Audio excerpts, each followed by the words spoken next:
난공불락의 천연요새에 오르기 위해선 999계단을 올라야 한다. 야, 너무 예쁘다. 정상에 오르니 드넓은 만주벌판을 호령했던 대제국 고구려가 눈앞에 펼쳐진다. 이곳이 바로 한민족 5000년 역사 중 가장 찬란했던 고구려가 시작된 곳이다.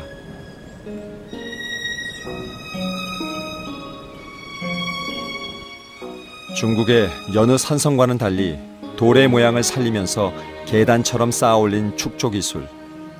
졸본성이 우리의 역사임을 입증해준다.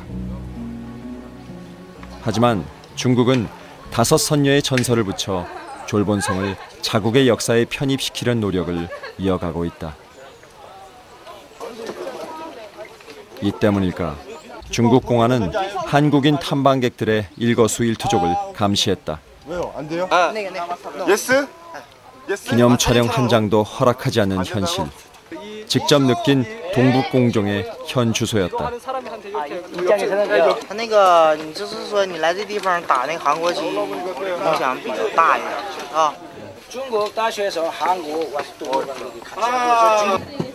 일단 뭐 땅은 없지만 뭐 민족의 기상이라든지 역사라도 이렇게 잘 보존되고 남아 있었으면 좋겠는데 지금 중국 측에 이제 막 역사 침탈로 인해서 이렇게 역사가 왜곡되고 있다는 것이 좀 안타까운 것 같습니다. 쉽게 펼칠 수 있을 때는 태극기의 가치를 알지 못했다. 청년은 오늘의 이 교훈을 가슴 깊이 새겼을 것이다.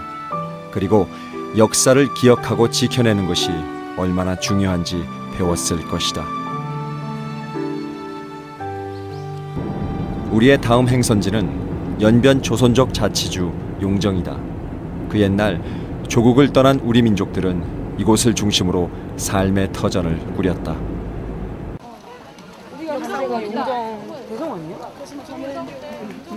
우리 민족의 첫 기착지 용정. 그곳엔 간도 개척사의 산 증거가 있다. 용정이란 지명의 기원이 된 우물이 그것이다. 우리 민족에게 물은 곧 생명이었다. 그 현장에 독립군의 후예 최근갑 선생님이 함께했다. 용들이라고 하는 용자하고 우물점자, 이래서 용정이라고 이름을 붙인 겁니다.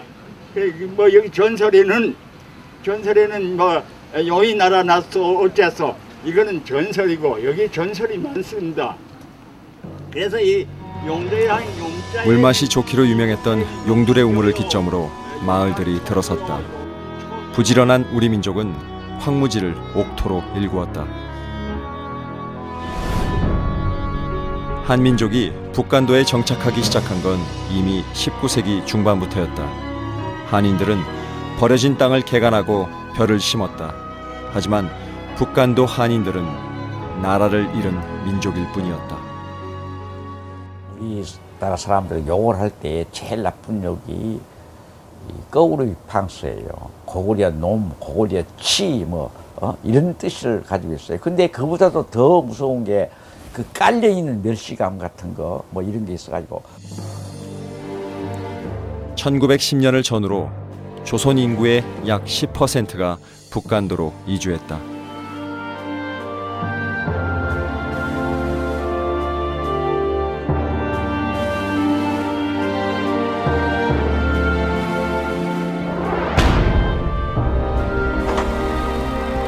호시탐탐 우리나라를 넘보던 일본의 제국주의인 결국 1910년 조선을 무력으로 강제 병합하고 만다.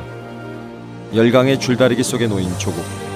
식민지에서 벗어나기 위해 많은 청년들은 망명길에 오른다.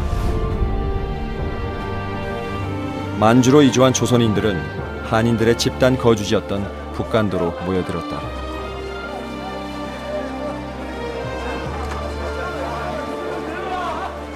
(100년이) 지난 지금도 그 독립군의 후손들이 이곳에 살고 있다.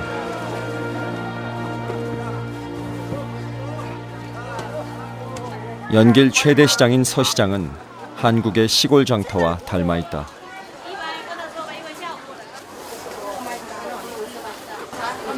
쉽게 볼 수 있는 우리나라 고유 음식들.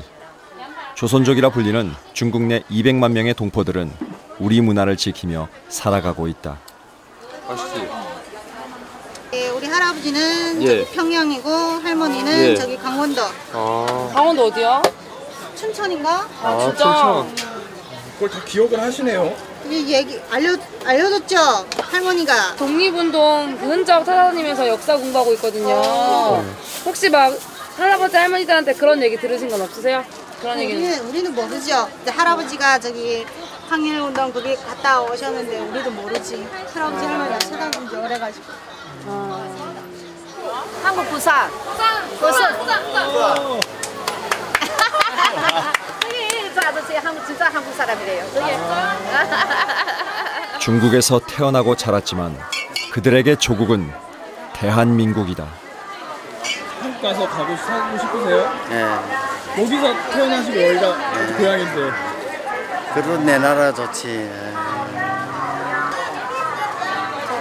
광활한 중국 대륙에서 만난 한민족.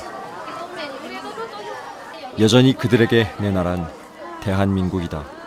저희 기억해 주세요. 네. 저희 기억해 주세요. 간직하셔야 돼요. 안녕히 계세요.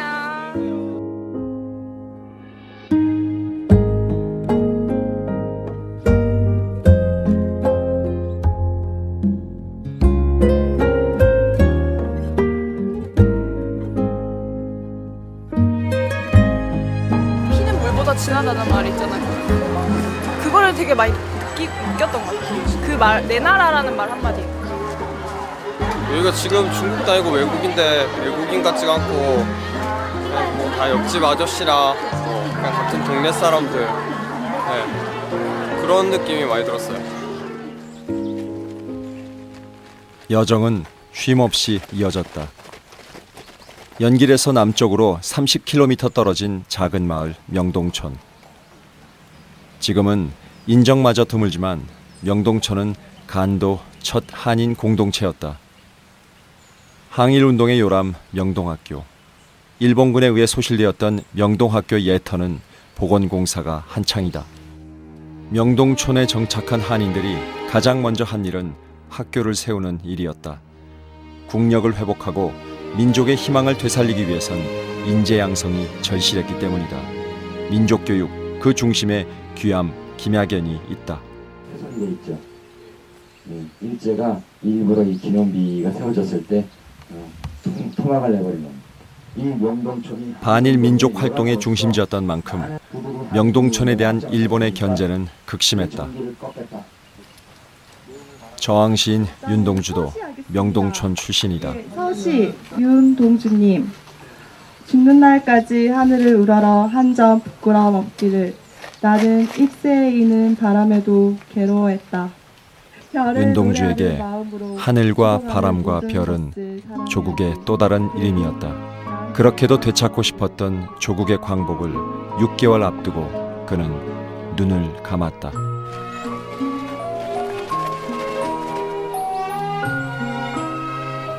북간도 곳곳엔 독립군들의 민족혼이 서려 있다. 선구자로 더 유명한 용정의 노래도 이곳이 배경이다.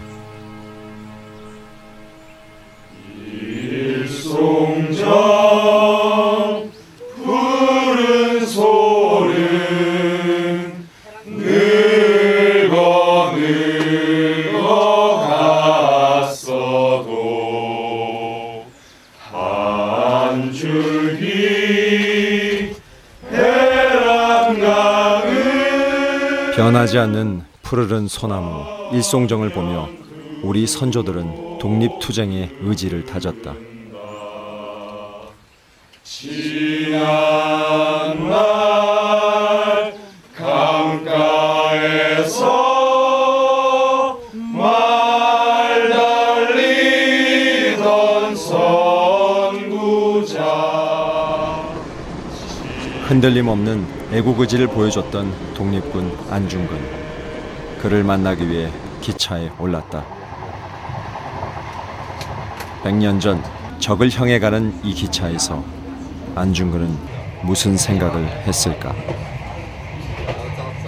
안중근 의사께서 이제 그 이토 히로부미를 저격해서 그런 걸로 유명하지만 그 역사의 한 장면을 통해서 그분의 전체의 삶을 돌아보고 거기서 우리가 그분 독립에 대한 열망을 그 점을 배울 수 있을 것 같아요.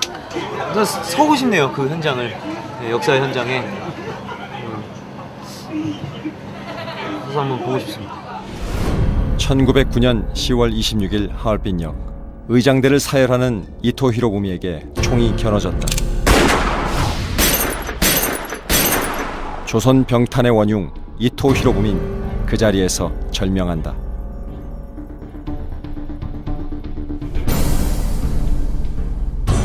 어떤 개인을 죽이려 한 게 아니에요. 이토 히로부미라는 상징적 인물이에요. 일본에 수산하고 한국 통감을 하고 식민지를 제일 앞장서서 지휘한 인물이라고. 그건 일본을 향해서 총을 쏜 것이지 이토 히로부미 가슴에 총을 쏜 게 아니에요. 그건 상징성을 가지고 있는 거죠. 드디어 하얼빈역에 도착했다. 일본의 제국주의에 희망을 잃던 조선인들에게 독립을 꿈꾸게 했던 현장이 이곳이다. 플랫폼엔 적을 처단한 안중근의 짧은 외침, 대한독립 만세가 아직도 들리는 듯하다. 안중근 을거지를 50m 앞에 두고 실랑이가 벌어졌다. 사람이 많다는 이유로 가지 못하게 막아서는 공안.